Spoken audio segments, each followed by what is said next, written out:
Le désert a bien failli rayer de la carte le village de Gourga. Mais un homme a pris les choses en main.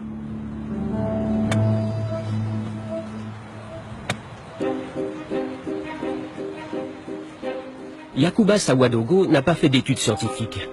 Pourtant, la prouesse qu'il a accomplie a ébahi le monde entier.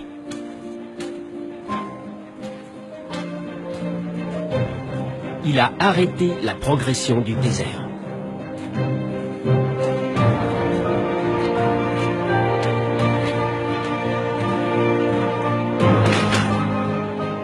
Il y a près de 40 ans, après une terrible famine, Yacouba commence à travailler la terre en plein cœur de la saison sèche, quand rien ne pousse.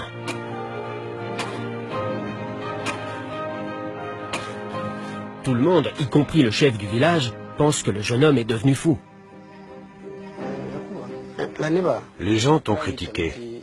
Ils ont dit que ce que tu faisais, ce n'était pas bien, que c'était contre les règles. Ils ont dit que c'était de la folie, que tu étais devenu fou. Ils ont dit que j'allais à l'encontre de la tradition. Ça m'a fait mal d'entendre ça. Le chef de ma propre famille a dit la même chose et tout le monde riait. Moi, je me suis tué. Yacouba s'est dit qu'avant le retour des pluies, il fallait préparer la terre pour qu'elle puisse absorber le plus d'eau possible. Dans la terre dure comme du béton, il creuse de larges trous et les remplit de fumier et de détritus.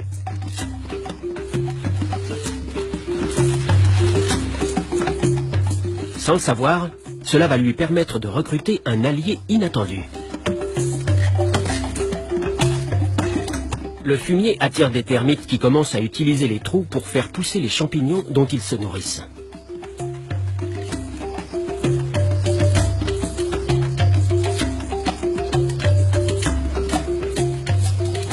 Ils creusent à leur tour dans la terre un réseau de minuscules tunnels qui vont servir les objectifs de Yacouba.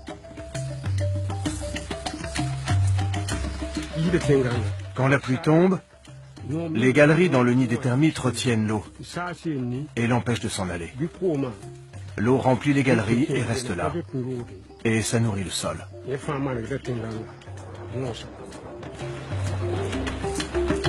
Quand la pluie revient enfin, Yacouba se bat pour conserver la moindre goutte d'eau.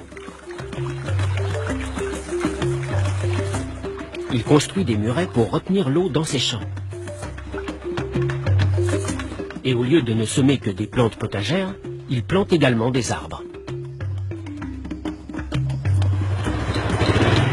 Les habitants continuent à se montrer hostiles et à le considérer comme l'idiot du village. Mais Yacouba persévère, et peu à peu, l'alliance qu'il a réussi à nouer avec les plantes et les animaux sauvages finit par porter ses fruits. En l'espace de 40 ans, les arbres qu'il a plantés ont attiré des oiseaux. Ceux-ci ont apporté avec eux des graines qui ont donné d'autres arbres. Le désert de Yacouba a fini par ressembler à une forêt. Voici mon tout premier arbre. Je l'ai planté ici il y a 38 ans. Son importance est considérable. Les arbres sont source de vie. La forêt de Yacouba transforme le microclimat. Elle arrête le vent et offre de l'ombre. Et plus important encore, elle fait remonter la nappe phréatique en retenant l'eau dans le sol. Non loin, les récoltes de Yacouba sont également abondantes. Il n'est plus l'idiot du village.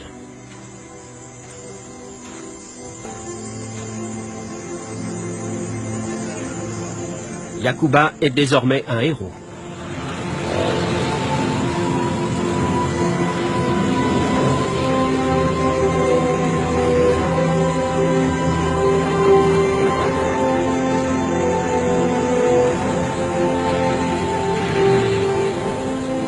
Au moment de récolter le millet, tous les villageois travaillent ensemble.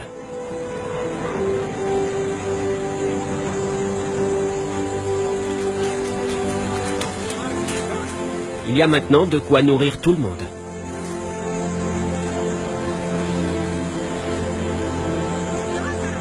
Les méthodes de Yacouba se sont avérées si efficaces qu'elles sont aujourd'hui enseignées dans tout le Sahel et elles ont récemment permis au Niger de survivre à la famine.